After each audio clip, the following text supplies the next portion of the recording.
Namaste. My humble pranam to each one, all the highly accomplished yoga guru and the scientist and the teacher and the preacher of Ayurveda. And we wish from All India Institute of Ayurveda and from Ministry of Ayush, wish everyone very happy International Day, the 10th in the series. At the outset, I would like to really, I'm really humbled, honored, and really privileged to have been given this opportunity uh, for being on this very important platform. And I cannot thank enough our friend, philosopher, and guide, we can say, Dr. Amarjit Bhamraji, for considering me and providing me this very, very highly accomplished, wonderful platform, because you are really doing the what yoga means. Yoga is yujjate, judna. So connecting all the people, all the masters and the teachers and the scientists together on the one platform, where we are taking the yoga in its scientific authentic form, and ayurveda and ayur yoga for mental, physical, social, and spiritual well-being, for the benefit of the humanity. And taking this Indian knowledge system, the soft power of India, and we can say not power, but the soft strength of India as Ayur Yoga in a validated, scientific validated form, all across the globe and different parts of the world, when all the experiential wisdom joining together on this platform. So APPG is providing this platform every year, and it is consecutively I have been associated with APPG. So Bhamraji and the entire team, we are really thankful, and we really appreciate the work, the basic work for promoting, recognizing, and having its authorization in this Western mm, culture. When we say that the East and West meet together, then they produce the best for the humanity. And you are doing the pioneering work in this. So we appreciate, congratulate, and we just extend our wholehearted support for all the activities what APPG is doing. The one thing I would like to share to each and everyone who have been joined here, I cannot name each and everyone. I can see Dr. Bhushan Patwardhan, Tony Nadarji, and many other senior leaders in the field of Ayurveda, yoga, the science, technology, and as a Ayurveda physician, the chikitsa. So few years back, I had opportunity to be invited at High Commission of India, and where we really had a meeting with London School of Hygiene and Amarjit Bhamraji and Dr. Kinra and everyone, all the scientists. It was even Geeta Krishnan also, and we thought to have during COVID time. Dr. Bhushan Patwardhan was leading the task force in the ministry, and in the long COVID, the ashwagandha, which was validated, and its claim in India for the prevention, for the prophylaxis, immunomodulatory action.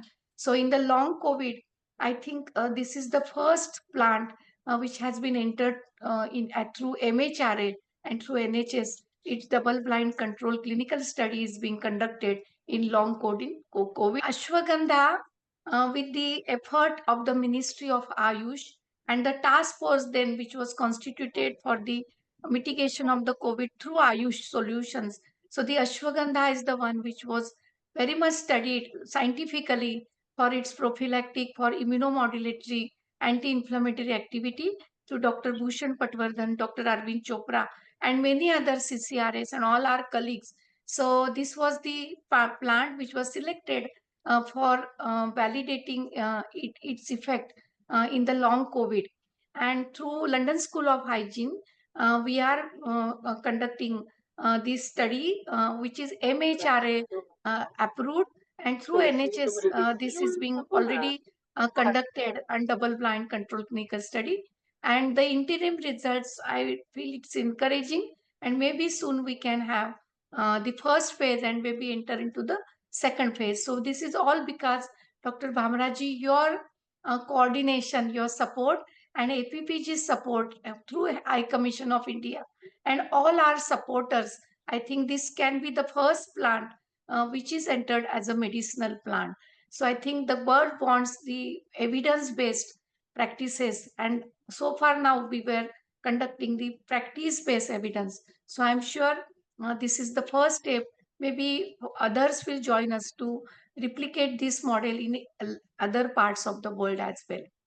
Today is International Yoga, and ministry has declared, government has declared yoga as a self and for the society. So Vyakti and Samashti, when we come together, I think that is what is the Samatvam, create a harmony within ourselves and within the environment and within the society. And this is the best platform and best the module. Honorable Prime Minister celebrated in the Kashmir, but what was really declared, and there are 100 institutions within India and outside where the yoga, it is now promoted as a tool. It is a scientific way of teaching and training for the attaining the holistic well-being, and the 100 institutions have been yoga certified institutions, and maybe with yoga accreditation board, maybe others also can come forward and have the having this uniform module for teaching, training and the research.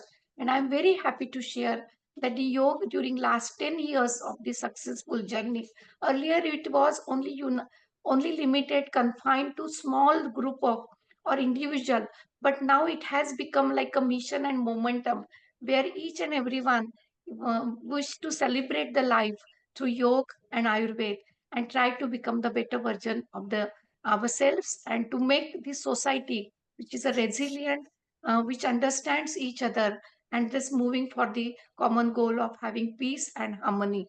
And yoga also is creating the best opportunity for boosting the economy in the service sector. And I wish that yoga and Ayurveda, if we practice together, I think these are the two sides of a single coin.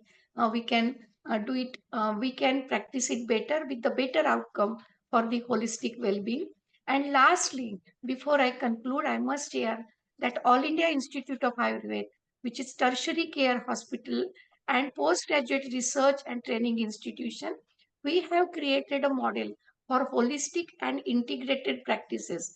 During last 5 years, we have been able to manage for 26 lakh patients, that is 2.6 million patients with the holistic model where Panchakarma, diet, lifestyle, yoga, meditation, and the medicines have been included as a holistic protocol and validated by the conventional tools of diagnostics and outcome measure, and all the data has been documented in 44 areas. So what I mean to say, yoga has become integral part of the everyone's lifestyle, but yoga has also become a validated tool, and the tool and the mode for having the integration for the better outcome in the therapeutic management.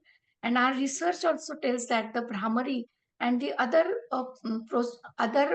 practices for the pranayama and the meditation, they secrete the happy hormones like serotonin, oxytocin, and the other hormones. And our study says with IIT and the with the IIT at All India Institute of Ayurveda, that the Brahmari creates a good, like the wavelength increases the alpha wavelength in the brain. So I think there is a science, there is a technology, and that again speaks of our traditional wisdom that the yoga and the Ayurveda are the best solution for attaining the holistic well-being. Bhamraji, you had honored with me as the first Ayurveda Ratna Award 2 years back. And I must share that this has got such a honor and the relevance that this year the IAS examination, which is done by the administration, and the question was asked as a multiple choice question, who received the Ayurveda Ratna Award. So this really has great honor, and I consider fortunate for myself for being honored for this. And I'm sure this journey will continue, and for many more others who with this inspiration. So thank you very much, and wish you all the best for all the success. Thank you, We Professor. Thank you so much. Thank you. Grateful. This journey cannot happen if it was not for you, and if it was not for the High Commission of India here in London, and if it was not for my amazing colleague who's joined here, Lord Kulbir Ranger, who's here from the House of Lords. So without the House of Parliament, this journey would not be possible. bleed the fact right now because we're going through a general election. So there is no APPG. APPG has gone into hibernation, and hopefully it will come back after the election. So this event is actually put together by the Ayurveda Center of Excellence. So Dr. Nasariji, we will speak about this separately at some other stage. So we have now managed to secure the registration for ACE as a registered charity. And at some stage, I will speak to you further about this and see how we can maneuver.